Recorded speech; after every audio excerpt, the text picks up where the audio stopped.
Hello बच्चों, तो कैसे हैं आप लोग। स्वागत है आपका फिर से आपके अपने यूट्यूब चैनल HR आनंद में। मैं हिमांशु राज आनंद आज आप लोगों के साथ फिर से जुड़ गया हूं। और सबसे पहले तो सॉरी, बहुत दिनों से लेक्चर अपलोड नहीं हो रहा है और कुछ दिनों और भी लेक्चर अपलोड नहीं होगा क्योंकि श्वेता मैम का भी एग्ज़ाम चल रहा है और आपके भैया का भी एग्ज़ाम शुरू हो गया है। तो अभी एक टेस्ट तो अभी मेरा फ़िलहाल होने वाला है थर्सडे को, और थर्सडे को टेस्ट होने के बाद फिर जो मेन एग्ज़ाम्स में शुरू होंगे वो सितंबर में होंगे। इसलिए इस वीक में जो मतलब लेक्चर्स आपको कम मिलेंगे और मैं कोशिश करूँगा हर वीक में आपको 2 से 3 लेक्चर प्रोवाइड कर दूँ लंबा लंबा, ताकि आप लोग का भी सिलेबस अच्छे से क्लियर हो जाए। साथ के साथ मैं अब क्वेश्चंस अपलोड करूँगा, जितना मैंने पढ़ा दिया है वो क्वेश्चंस अपलोड करना चाहिए हमको, ताकि आप लोग का भी टॉपिक क्लियर होते रहे। ठीक है।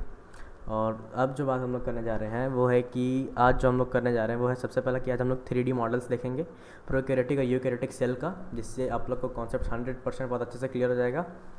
और ये जो वीडियो होने वाला है ये 9th और 11th दोनों को बच्चे देख सकते हैं, क्योंकि इसमें जो मैं टॉपिक्स के बारे में बात करूँगा वो दोनों को पढ़ना है।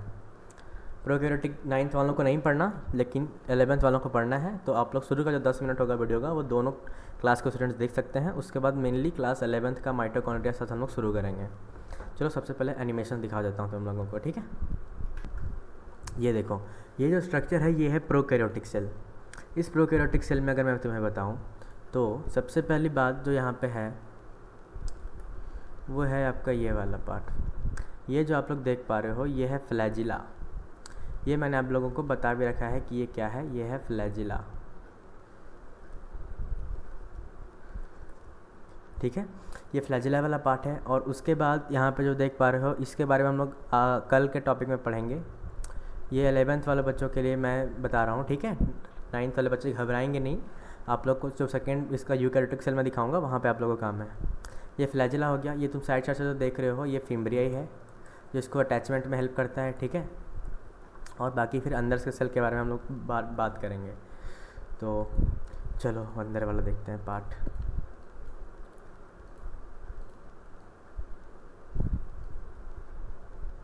ये देखो, अब आते हैं थोड़ा नज़दीक इस पे। ये जो देख पा रहे हो यहाँ से जो अटैचमेंट है, इसको सेंट्रियोल बेसल बॉडी से जो अटैचमेंट शो कर रहा है आप लोग को वो है यहाँ से फ्लैजिला अटैच है। तुम देख पा रहे हो ये बेसल बॉडी है, ये हुक है और ये तुम्हारा पीछे फ्लैजिला है। ठीक है, मतलब उसका फिलामेंट है लंबा वाला पार्ट। नीचे नीचे जो तुम साइड से बाल जैसे हेयर स्प्लैक स्ट्रक्चर्स देख पा रहे हो ये वाले, ये तुम्हारे फिम्ब्रिया हैं जो इसको अटैचमेंट में हेल्प करते हैं। अब अंदर के बारे में बात करें तो ये जो तुमको दिख रहा है ये वाला पार्ट, ये जो है ये है तुम्हारा, इस पे हमको जूम करना है। एक सेकेंड, ये जो रेड रेड तुमको दिख रहा है ना ये राइबोसोम है। ठीक है, ये जो 3rd नंबर पे दिखा रहा है ये है प्लाज्मिड। एक्स्ट्रा क्रोमोसोमल जो डीएनए होता है ना, ये वो वाला पार्ट है, एक्स्ट्रा क्रोमोसोमल डीएनए। मैंने बताया था ना कि 2 डीएनए होता है प्रोकैरियोटिक सेल के पास, एक होता है एक होता है तुम्हारा क्रोमैटिन। जो ये तुम बड़ा वाला पार्ट देख पा रहे हो ना, ये हल्का ब्लू वाला, ये तुम्हारा क्रोमैटिन है। और ये जो तुम डार्क ब्लू वाला पार्ट देख पा रहे हो ये तुम्हारा प्लाज्मिड है, जो कि इसका एक्स्ट्रा क्रोमोसोमल डीएनए है। और ये रेड रेड वाले छोटे छोटे जो पार्ट्स दिख रहे हैं ये सारे हैं राइबोसोम्स। ठीक है, अब ये जो 8 नंबर है ये है तुम्हारा सेल वॉल। ठीक है, सबसे ऊपर ग्लाइकोकैलिक्स होता है, उसके बाद होता है सेल वॉल। अगर मैं 4 नंबर पर क्लिक करती है तुमको दिख रहा है पिलाई या फिर फिम्ब्रिया, इसको हम लोग बोलते हैं। यहाँ पे इसका नाम भी तुम लोग को मैं दिखा रहा हूँ। इस पर अगर क्लिक करें तो यही पाइलस, जिसको हम लोग पिलाई बोलते हैं, मेनली जो इसको कॉन्जुगेशन में हेल्प करता है। ये कैप्सूल लेयर है इसका। मैंने बताया था ना ग्लाइकोकैलिक्स का 2 तरह का होता है, एक कैप्सूल और एक स्लाइम। उसमें से ये कैप्सूल वाला पार्ट वाला प्रोकैरियोटिक ऑर्गेनिज्म है। ये प्रोकैरियोटिक बैक्टीरिया जो है वो कैप्सूल वाला है। अब 6 नंबर पे आते हैं तो ये है न्यूक्लियोइड, मतलब इसका मेन जीनोमिक डीएनए जो इसका है वो है ये न्यूक्लियोइड। ठीक है, और उसके बाद इस स्ट्रक्चर्स में देखो इतना ही है। तो एक बार मैं क्लियर कर दूँ ये क्या क्या है। सबसे पहले तो हम लोगों ने देखा कि ये फ्लैजिला है, ये साइड से जो निकले हुए ये फिम्ब्रिया हैं, और ये एक जो लंबा सा स्ट्रक्चर निकला हुआ है पिलाई है, जो इसका कंजुगेशन में हेल्प करता है। अगर आपको समझ में नहीं आ रहा है मैं क्या क्या बोल रहा हूँ तो एक बार फिर से लेक्चर को रिवाइज़ करके आओ, नहीं तो समझ में नहीं आएगा।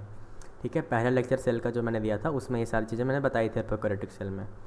उसके बाद ये तुम लोग देख पा रहे हो ये है तुम्हारा ये वाला स्ट्रक्चर जो है रेड रेड वाला, ये वाला जो स्ट्रक्चर ये तुम्हारा है फ्लैजिला का पार्ट, जिसमें से ये बेसल बॉडी है, ये हुक है और उससे फिलामेंट अटैच है फिर। ठीक है, उसके बाद देखें तो ये सबसे टॉप लेयर है ग्लाइकोकैलिक्स, जो कि यहाँ कैप्सूल लेयर है, फिर सेल वॉल है, फिर सेल मेम्ब्रेन है। और उसके बाद ये तुम्हारा जो मेन है ये है अगर इस पर क्लिक करें हम लोग तो ये न्यूक्लियोइड है हमारा, और ये जो रेड रेड दिख रहे हैं चारों तरफ ये राइबोसोम्स हैं, और ये जो हमारा 6 नंबर पे है ये है हमारा प्लाज्मिड जो कि है एक्स्ट्रा क्रोमोसोमल डीएनए। ये ब्लू वाला जो छोटा छोटा दिख रहा है ना साइड में दो, ये एक्स्ट्रा क्रोमोसोमल डीएनए। और भी बहुत स्ट्रक्चर्स होते हैं, 12 स्ट्रक्चर मैंने बता रखे हैं, बट इसमें उतने सारी चीज़ें नहीं हैं, जितना है उतना में ही हम लोग काम चला के ऊपर ऊपर से चीज़ों को समझेंगे। बाकी जो मैंने इंटरनल स्ट्रक्चर्स के बारे में बताया है तुम्हें कि मीजोसोम्स होते हैं, क्रोमेटोफोर्स होते हैं, पेरोक्सीसोम्स होते हैं, लाइसोसोम्स होते हैं, वो सारी चीज़ें भी आप लोग नोट्स में देख के क्लियर कर लेना। एनिमेशन में इतना ही दिया है। अब चलो चलते हैं यूकैरियोटिक सेल के एनिमेशन पे, उसमें कंप्लीट डिटेलिंग है और वो ज़्यादा अच्छा भी है। ठीक है, ये देखो ये है तुम्हारा यूकैरियोटिक सेल। ठीक है, तो इसमें हम लोग अभी बात करेंगे इस यूकैरियोटिक सेल के बारे में। यहाँ पे देख सकते हो बहुत सारे स्ट्रक्चर्स हैं, इतने सारे स्ट्रक्चर्स हैं कि मैं अभी तुम्हें इसमें बहुत सारी चीज़ें बताऊँगा और एकदम अंदर तक एकदम समझ के चीज़ों को हम लोग अभी पढ़ेंगे अभी इसमें। यही फ़ायदा है 3D एनिमेशंस का। चलो सबसे बाहर से बात करते हैं। तो सबसे बाहर वाला जो फर्स्ट हमारा है ये है हमारा प्लाज्मा मेम्ब्रेन। अगर आपको पता है या फिर नहीं, हमारे जो एनिमल सेल होते हैं, क्योंकि हमारा ये यूकैरियोटिक एनिमल सेल है, तो इसमें कहीं पे भी हमारे पास ये नहीं है, सेल वॉल नहीं है। ठीक है, सबसे ऊपर हमारा ये सेल मेम्ब्रेन है, प्लाज्मा मेम्ब्रेन। उसके बाद सेकंड जो हमारा ये है ये आप लोग को नहीं पढ़ना, इस पर ध्यान मत दो। ठीक है, जो पढ़ना है उसी पर सिर्फ हम लोग ध्यान देंगे। ये फ्लैजेला यूकैरियोटिक सेल में भी होता है, मैंने बताया था ट्यूबुलिन प्रोटीन का बना होता है इसमें, याद आ रहा होगा तो बहुत अच्छी बात है। ठीक है, थोड़ा सा इधर चला गया हमारा सेल, सेंटर पे लाया जाए सेल को। देखो उसके बाद हम लोग चलते हैं अपने थर्ड नंबर स्ट्रक्चर पे। थर्ड नंबर कहाँ दिख रहा है, थर्ड हो गया। फोर्थ पे आते हैं। फोर्थ है हमारा साइटोप्लाज्म। ये जो फ्लूइड तुमको दिख रहा है ना, जिसमें सारी चीज़ डूबे हुए हैं यहाँ पे, ये क्या है, ये है साइटोप्लाज्म। ठीक, और इस साइटोप्लाज्म में तुम देख सकते हो बहुत सारी चीज़ें हैं, जैसे बहुत सारी माइटोकॉन्ड्रिया इधर घूम रहा है, इधर स्मॉल एंडोप्लाज्मिक रेटिकुलम, एंडोप्लाज्म, बहुत सारी चीज़ें हैं, सब के बारे में हम लोग बात करेंगे अभी। तो देखो सबसे पहले ये मॉडल को बाहर से देखो और समझो। सबसे पहला वाला बाहर है हमारा प्लाज्मा मेम्ब्रेन। उसके बाद मैंने तुम्हें बताया था कि फ्लैजिला है, और फ्लैजिला के बाद है ये तुम्हारा अंदर वाले पार्ट के बारे में हम लोग बात करते हैं। तो अगर इसके बारे में बात करें तो सबसे पहले तुम देखो यहाँ पे क्या क्या कौन कौन सी चीज़ें हैं, थोड़ा मार्क कर लाते हैं और समझाते हैं तुम लोग को। तो ये देखो ये है क्या, न्यूक्लियस। ये है न्यूक्लियस। न्यूक्लियस के अंदर जो तुमको ये दिख रहा है ब्लू वाला, ये है तुम्हारा DNA, जो कि क्रोमैटिन के फॉर्म में इस चारों तरफ से जो धागे धागे से निकले ना हल्के हल्के, वो है क्रोमैटिन। और जो बीच में कंडेंस फॉर्म है ना, इसको बोलते हैं न्यूक्लियोलस। इसके बारे में नेक्स्ट क्लास में हम लोग बात करेंगे, टेंशन मत लो। उसके बाद तुम देख सकते हो यहाँ पे स्मूथ एंडोप्लाज्मिक रेटिकुलम भी है, SER, और ये है तुम्हारा रफ एंडोप्लाज्मिक रेटिकुलम, RER। ठीक है, उसके बाद यहाँ पे बहुत सारे स्ट्रक्चर्स हैं, जैसे ये तुम्हारा गोल्जी कॉम्प्लेक्स है जो कि पैकिंग का काम करता है, इसके बारे में बताया। सेंट्रियोल के बारे में नेक्स्ट क्लास में पढ़ेंगे, नो टेंशन। फिर यहाँ तुम देख सकते हो ये माइटोकॉन्ड्रिया है यहाँ पे, और बहुत सारे स्ट्रक्चर्स ऐसे हैं। ठीक है, तो सबको मैं एक बार करके तुमको सब चीज़ दिखा देता हूँ अच्छे से, ताकि तुमको अच्छे से विजुअलाइज हो जाए सब चीज़ और क्लियर हो जाए, टेंशन नॉट। और हाँ, वीडियो खत्म होने के बाद बताना कैसा लगा। ये बहुत मेहनत से ढूंढे हैं भाई तुम लोगों को बताने के लिए सिर्फ। तो चलो सबसे पहले प्लाज्मा मेम्ब्रेन देख लिया। अब ये हम लोग शुरू करते हैं ना, इसी से शुरू करते हैं, न्यूक्लियस से। 5 नंबर पे आते हैं, ये है nucleolus. Nucleolus condense form of chromatin. बहुत ज़्यादा जहाँ पे कंडेंस हो जाता है DNA, वहाँ पे न्यूक्लियोलस फॉर्म होता है। उसके आसपास तुम देख सकते हो थर्ड लेक्चर में वो क्रोमैटिन है। अब ये है तुम्हारा क्या, मेनली न्यूक्लियस के ही साथ में अटैच होता है क्या, स्मूथ एंडोप्लाज्मिक रेटिकुलम और रफ एंडोप्लाज्मिक रेटिकुलम, जैसे मैंने बोला था। देख सकते हो तुम इसी के साथ अटैच है ना, न्यूक्लियस के साथ ही बहुत सारे एकदम बहुत नज़दीक है। तो ये तुम्हारा स्मूथ एंडोप्लाज्मिक रेटिकुलम है 7 नंबर, रफ एंडोप्लाज्मिक रेटिकुलम, और ये है तुम्हारा स्मूथ एंडोप्लाज्मिक रेटिकुलम। ठीक है, तो रफ में राइबोसोम्स होंगे। ठीक है, एक सेकेंड, ये देखो ये रफ एंडोप्लाज्मिक रेटिकुलम है, इसमें राइबोसोम कंटेन करता है, और ये चीज़ें हैं। अब यहाँ पे देखो हम लोग इस पे आते हैं, ये अब ये देखो ये है क्या, ये है माइक्रोट्यूब्यूल्स। इसके बारे में नेक्स्ट क्लास में बात करेंगे। ये होगा तुम्हारा इंटरमीडिएट फिलामेंट, मायोफिलामेंट, इसके बारे में भी नेक्स्ट क्लास में बात करने वाले हैं हम लोग। और ये देखो ये क्या है, ये है माइटोकॉन्ड्रिया। माइटोकॉन्ड्रिया के बारे में आज हम लोग पढ़ेंगे। वही सेल स्ट्रक्चर देखो तो माइटोकॉन्ड्रिया ये कैसे यहाँ पे तैर रहा है, ये माइटोकॉन्ड्रिया। उसके बाद सेंट्रियोल के बारे में भी आज हम लोग बात करेंगे नेक्स्ट क्लास में, जिसके बारे में बात करने वाले हैं माइक्रोट्यूबुल से कैसे सेंट्रियोल बनता है। ये जो तुम देख पा रहे हो ये है गोल्जी एपैरेटस। इसी से मैंने बताया था ना कि इसमें तुम्हारा काम होता है, पैकिंग होता है, वो सारी चीज़ें। ये तुमको सेल पूरा यूकैरियोटिक भी मैंने दिखा दिया। कैसा लगा बताना ज़रूर कमेंट में, ठीक है। अब चलो चलते हैं, लेक्चर स्टार्ट करते हैं, आज का टॉपिक को अच्छे से पढ़ते हैं। ये देखो पेरोक्सिसोम है यहाँ पे, वेरी टाइनी ऑर्गेनेलीज, और यहाँ पे एक और कुछ है, ये वेसिकल है। वेसिकल जो मैंने बताया था पैक करता है जिसको गोल्जी एपैरेटस, वो सारी चीज़ें यहाँ पे दिखा रखी है। और ये तुम्हारा हुआ एनिमल सेल का, यूकैरियोटिक सेल का स्ट्रक्चर, ठीक है। तो कैसा लगा ज़रूर बताना कमेंट में। अब चलो शुरू करते हैं माइटोकॉन्ड्रिया। हाँ जो माइटोकॉन्ड्रिया शुरू करते हैं, और इसको पढ़ के आज का लेक्चर आपका ख़त्म होगा। मतलब ये जितना मैंने लेके आया है माइटोकॉन्ड्रिया और क्लोरोप्लास्ट में लेके आया हूँ आज। अब 9th वाले बच्चों को इसके आगे कुछ समझ में आएगा नहीं, देखना चाहते हो तो देख सकते हो।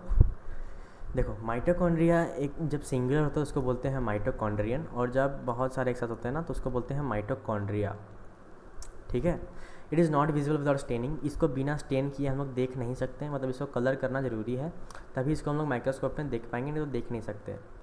इसका जो नंबर है वो डिपेंड करता है कि किस तरह का सेल में माइटोकॉन्ड्रिया अवेलेबल है, क्योंकि ये मेनली कहाँ पे होता है, जहाँ पे मसल सेल जो होते हैं उसमें बहुत हाई अमाउंट में प्रेजेंट होता है, ठीक है। वहाँ पे माइटोकॉन्ड्रिया आपका, क्योंकि वहाँ पे एक्टिविटी बहुत ज़्यादा होता है। और माइटोकॉन्ड्रिया को हम लोग पावर हाउस ऑफ सेल भी बोलते हैं, क्योंकि ये हमारा एनर्जी प्रोड्यूस करता है, ATP प्रोड्यूस करता है, एडिनोसिन ट्राइफॉस्फेट। सिलेंड्रिकल होता है ये। सॉसेज तुमको समझ में नहीं आएगा, ये कुछ ऐसा जो शेप होता है ना, इसको सॉसेज बोलते हैं। अंग्रेजी लोग इसको डाल के खाता है ब्रेड के अंदर। मुझे भी समझ में नहीं आया, मैंने भी आज तक नहीं खाया, मैं ही क्या है बताऊँ। इसका जो साइज़ है वो 1 to 4 माइक्रोमीटर ऐसे लेंथ बोल सकते हो, और 0.2 से 1 माइक्रोमीटर तुम बोल सकते हो इसका वेड्थ है। मतलब बैक्टीरिया सेल का ही अप्रॉक्स ये दिखता है। अब ये तुम जो सेल स्ट्रक्चर यहाँ पे देख पा रहे हो, ये मैंने यहाँ पे सबसे आउटर मेम्ब्रेन बना रखा है, ये रेड वाला, ये आउटर मेम्ब्रेन। उसके बाद ये ग्रीन वाला जो है ये है तुम्हारा इनर मेम्ब्रेन, ये जो ग्रीन कलर से मैंने बनाया है। अरे क्या है भाई, ये जो मैंने ग्रीन कलर से बनाया है ये है इनर मेम्ब्रेन। और उसके बाद इसमें जो ये इनफोल्डिंग्स है इसको बोलते हैं क्रिस्टा। क्रिस्टा क्या होता है, infoldings of inner membrane is called Crysta. अब ये देखो ये इनर कंपार्टमेंट है, मतलब तुम्हारा इनर मेम्ब्रेन के अंदर वाला पार्ट को बोलते हैं इनर कंपार्टमेंट, और जो इनर और आउटर के बीच में जो होता है उसको बोलते हैं आउटर कंपार्टमेंट या फिर इंटर मेम्ब्रेन स्पेस, ठीक। अब यहाँ पे तुमको दिख रहा होगा एक न्यूक्लियोइड, मतलब कि इसका genetic material double stranded DNA circular होता है। यहाँ पे राइबोसोम्स प्रेजेंट हैं, और ये जो है ये सबसे फेमस है F0 F1 पार्टिकल। ये कैसे प्रेजेंट होता है ये तुम देख सकते हो, ये तुम्हारा अटैच है क्रिस्टा पे, ये F0 है, ये वाला छोटा वाला जो है, और ये इस पर जो प्लेट जिससे लगा हुआ है ये है F1। तो ये इसी को इस नाम देते हैं हम लोग F0 F1 particle. Outer membrane lipid का बना हुआ है बाइलेयर से, उसकी में पोरिन से प्रेजेंट है, मतलब छेद प्रेजेंट है उसमें। इनर मेम्ब्रेन लिपिड बाइलेयर का ये भी बना हुआ है, ये आउटर कंपार्टमेंट और इनर कंपार्टमेंट को सेपरेट करता है। इसके फोल्डिंग्स को ही क्रिस्टा बोलते हैं। F0 F1 चैनल जो है ये इसी पे प्रेजेंट होता है तुम्हारा क्रिस्टा पे। इंटर मेम्ब्रेन स्पेस क्या है, space between outer space and inner membrane mitochondria, उसको हम लोग बोलते हैं इंटर मेम्ब्रेन स्पेस। मैट्रिक्स क्या, important enzyme for respiration, Krebs cycle और बीटा ऑक्सीडेशन होता है। ये सब आपको पढ़ाएंगे अच्छे से आगे के चैप्टर्स में, ये सब अभी नहीं पढ़ना, बस समझो। इंपॉर्टेंट एंजाइम है जो कि रिस्पायरेशन में हेल्प करता है। DNA कैसा है, सिंगल है और डबल स्ट्रैंडेड है। RNA एंड राइबोसोम क्यों है यहाँ पे, और ये कैसा है, 70S टाइप है। 70S टाइप इसमें राइबोसोम प्रेजेंट है, ठीक है। और आप लोगों को क्लियर नहीं दिख रहा होगा, कई लोग 360p पे देखते हो, तो मैं कोशिश करूँगा जितना अच्छे से आप लोग को दिखा सकूँ। वैसे मैंने दोबारा भी फ़ोटो खींचा था, ये सेम चीज़ है, देखो इसमें क्लियर दिख रहा है सब चीज़। अब देखो ये F0 F1 पार्टिकल का जलवा देखो भाई,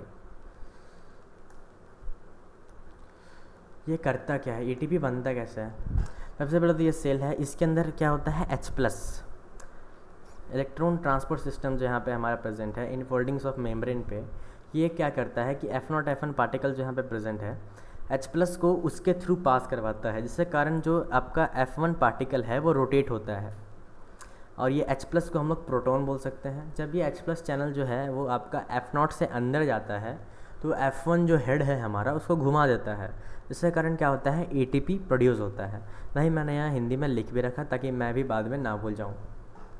और नोट्स ऐसे ही बनाना चाहिए अपने लैंग्वेज में ताकि बाद में समझ में आए कि लिखा क्या है। ये ETS क्या है?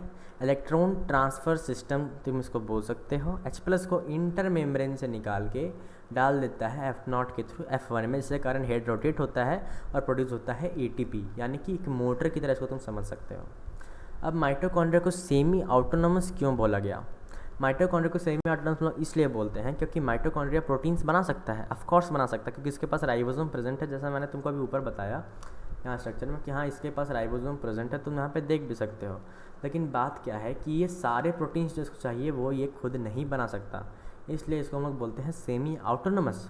Mitochondria can synthesise only few proteins out of total, therefore it is semi autonomous. इसको जितना चाहिए उतना सब नहीं बना सकता, कुछ अमाउंट में ये खुद के लिए बना सकता है, बाकी इसको भी कहीं ना कहीं मांगने जाना ही होगा। अब है process occur in mitochondria. Mitochondria में क्या होता है, ऑक्सीजन का यूज़ करके हम लोग एरोबिक रिस्पिरेशन करते हैं, 10 में आप लोग पढ़ के आए हो। माइटोकॉन्ड्रिया ऑक्सीजन का यूज़ करके वाटर प्रोड्यूस करता है, C6H12O6 + 6 ऑक्सीजन हम ठीक है मिल के बनाता है आपका 6 कार्बन डाइऑक्साइड + 6 H2। ये कार्बन डाइऑक्साइड फिर आपका बाहर निकल जाएगा रिस्पिरेटरी ट्रैक्ट के थ्रू, ठीक है। ये सब हम लोग पढ़ेंगे जब पढ़ेंगे लंग्स वाला chapter, breathing and exchange of gases. अब माइटोकॉन्ड्रिया बना कैसे? तो अगर माइटोकॉन्ड्रिया मान लो कोई ख़राब हो गया तो उसको तो लाइसोजाइम डिसॉल्व कर देता है, मैंने जैसे बताया था पिछली क्लास में, आउटोफेजेस, इसलिए हम लोग लाइसोजाइम को बोलते भी हैं। और अगर आपने पिछले वीडियो नहीं देखे तो ये समझ में आएगा नहीं, इसलिए देख के आना। तो इसमें होता क्या है कि फिजन्स के थ्रू डिवीजन होता है। नॉर्मली जिस तरह प्रोकैरियोटिक सेल में होता है ना कि एक सेल तुम्हारा डिवाइड हो जाता है 2 में, वैसा ही इसमें भी होता है, फिजन के थ्रू डिवीज़न होता है। आज थोड़ा जल्दी जल्दी लेक्चर भाग रहा होगा, मुझे भी पता है, बट कोई बात नहीं। देखो अब बात करते हैं प्लास्टिड्स के बारे में। जिस तरह माइटोकॉन्ड्रिया आपका प्रेजेंट होता है एनिमल सेल में, वैसे ही आपका प्लास्टिड प्रेजेंट होता है प्लांट सेल में। पी से याद रखना प्लांट, पी से याद रखना प्लास्टिड।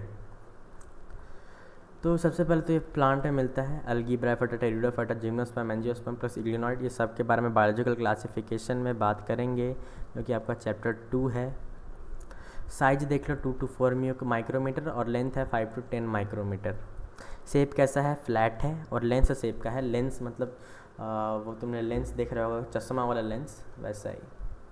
अब इसमें टाइप्स होते हैं। सबसे पहले तो ग्रीन वाला क्लोरोप्लास्ट, ग्रीन कलर का होता है। फिर है तुम्हारा रेड, येलो और ऑरेंज, ये होता है क्रोमोप्लास्ट। ये तुमने 10 में भी पढ़ा होगा कि क्लोरोप्लास्ट जो होता है वो ग्रीन पिगमेंट होता है, बाकी जो तुम्हारा होता है क्रोमोप्लास्ट वो सब कलरफुल होता है। और एक होता है ल्यूकोप्लास्ट जो कि स्टोरेज का काम करता है। ये तो तुमने 10 में सेल में पढ़ा होगा, 10 या फिर 9 में पढ़ना था शायद, ठीक है। तो स्टोरेज का काम करता है। तो अमाइलोप्लास्ट स्टार्च स्टोर करता है, एल्यूरोप्लास्ट प्रोटीन स्टोर करता है, इलायोप्लास्ट ऑयल या फिर फैट को स्टोर करता है, ठीक है।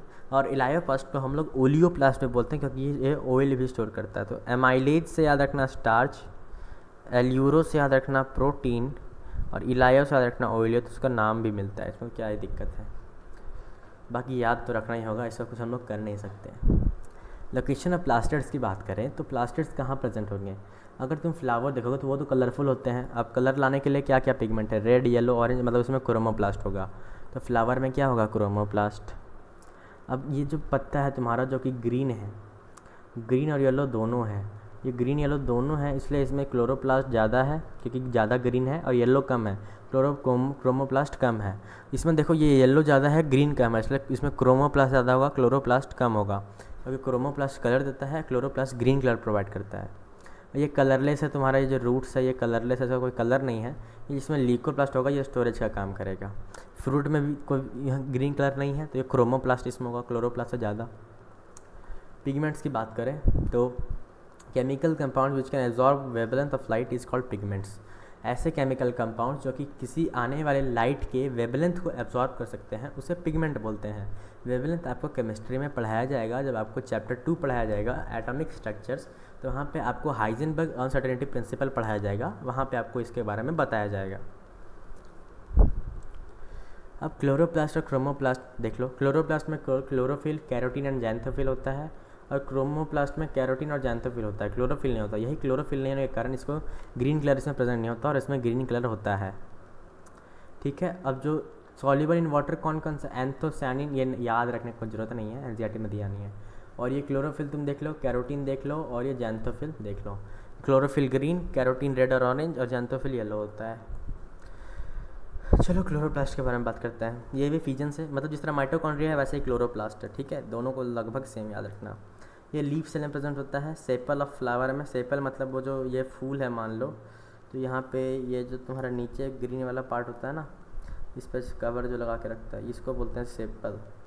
इसके बारे में पढ़ेंगे आगे, टेंशन नॉट। 2 to 4 माइक्रोमीटर का डायमीटर, 5 to 10 माइक्रोमीटर लेंथ, सब चीज़ वैसा ही है, कुछ चेंज नहीं है। Disc and flat, length, shape, सब चीज़ एकदम सेम। क्लेमाइडोमिनास में 1 होता है और मेसोफिल सेल में 20 से 40 क्लोरोप्लास्ट प्रेजेंट हो सकता है। स्ट्रक्चर देखो, सबसे इम्पोर्टेंट होता है स्ट्रक्चर। सबसे पहला है आउटर मेम्ब्रेन नंबर 1, उसके बाद है इनर मेम्ब्रेन नंबर 2।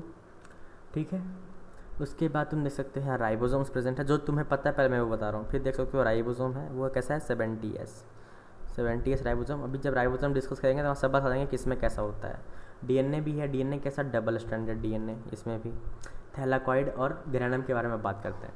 थैलाकॉइड क्या है ना कि ये एक सिंगल स्ट्रक्चर है जहाँ पे लाइट रिएक्शन होता है। लाइट मतलब वहाँ पे लाइट के कारण रिएक्शन होता है। क्यों लाइट वहाँ पे एब्जॉर्ब हो रहा है? क्योंकि उसके पास क्लोरोफिल है जो कि लाइट को एब्जॉर्ब करता है। और जब थैलाकॉइड ही एक साथ बहुत ज़्यादा अमाउंट में प्रेजेंट हो, जिसको कॉम्बिनेशन ऑफ थैलाकॉइड बोल सकते हैं, उसको बोलते हैं ग्रैनम। ग्रैनम में ही मेनली आपका लाइट रिएक्शन होता है। उसके बाद है स्ट्रोमा। स्ट्रोमा क्या है? यहाँ पे शुगर एंड प्रोटीन फॉर्म होता है। ये तुम्हारा साइटोप्लाज्म तुम बोल सकते हो, क्लोरोप्लास्ट का साइटोप्लाज्म को ही तुम स्ट्रोमा बोलते हो। यहाँ पे डार्क रिएक्शन होता है। तो लाइट रिएक्शन कहाँ होता है? ग्रैनम में। डार्क रिएक्शन कहाँ होता है? स्ट्रोमा में। इससे क्वेश्चन बनता है, हमेशा बनता है, याद रखना। लाइट रिएक्शन होता है ग्रैनम में और डार्क रिएक्शन होता है स्ट्रोमा में। अब ये स्ट्रोमा के बीच में जो एक टिश्यू प्रेजेंट होता है, स्ट्रोमा लैमिला, जो कि थैलाकॉइड को जोड़ के स्ट्रोमा बनाने में हेल्प करता है। अब एंडोसिम्बायोटिक थ्योरी क्या बोलता है? तो अभी तक तुमने देखा कि यार क्लोरोप्लास्ट और जो माइटोकॉन्ड्रिया है, दोनों में तो डबल स्टैंडर्ड डीएनए है। डबल स्टैंडर्ड डीएनए किस में होता था? प्रोकैरियोटिक सेल में। उसके पास भी जो हमारा है राइबोसोम प्रेजेंट है, कैसा? 70S। क्लोरोप्लास्ट में भी और माइटोकॉन्ड्रिया में। और प्रोकैरियोटिक के पास भी कैसा था? 70S।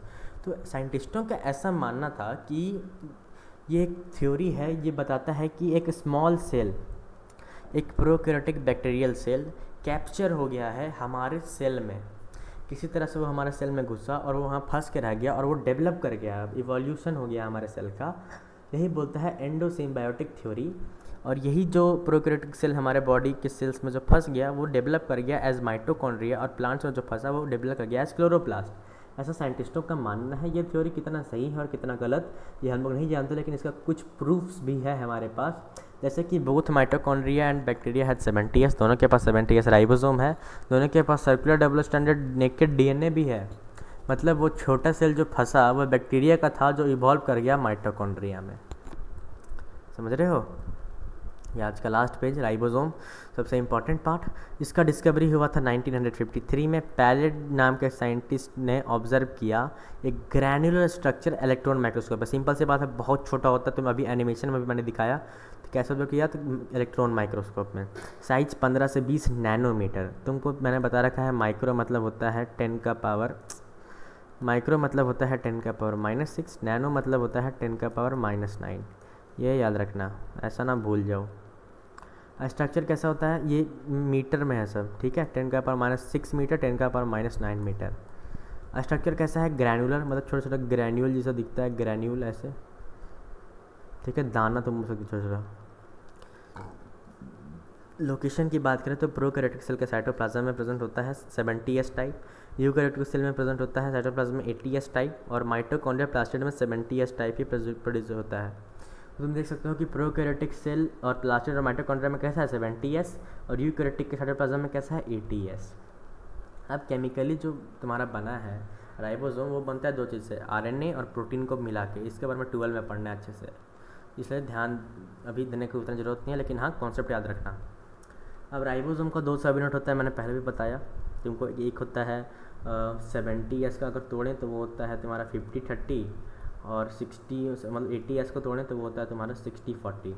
ठीक है, ये मैंने तुमको बता रखा है पहले भी, और उसी के बारे में आज भी पढ़ना है। एक होता है लार्ज सब यूनिट, एक होता है स्मॉल सब यूनिट। अब ये जो लार्ज और स्मॉल है किस चीज़ बेसिस पर डिफाइड किया गया, वो होता है स्वेडबर्ग कांस्टेंट। ये जो मैंने 70s और 80s लिखता हूँ, इसमें जो s है ना वो है स्वेडबर्ग कांस्टेंट। ये क्या होता है सेडिमेंटेशन कांस्टेंट, मतलब नीचे कितना जल्दी बैठेगा। अगर इसको डाल दें हम, एक बड़ा है एक छोटा है, पानी में रखें तो बड़ा वाला ऑफकोर्स जल्दी नीचे जाएगा क्योंकि थोड़ा भारी होगा, छोटा वाला धीरे जाएगा। इसलिए बड़ा वालों को हम लोग 70s में, 50s वाला बड़ा होता है इसलिए उसको 50 वाले को हम लोग ऐसा नाम देते हैं। ठीक है, indirect measure of size and density. Ribosome 70s देख सकते हो तुम, स्मॉल 30 होता है, लार्ज 50-30 होता है। 80s वाला में स्मॉल 40 होता है, लार्ज 60 होता है, 60-40 होता है।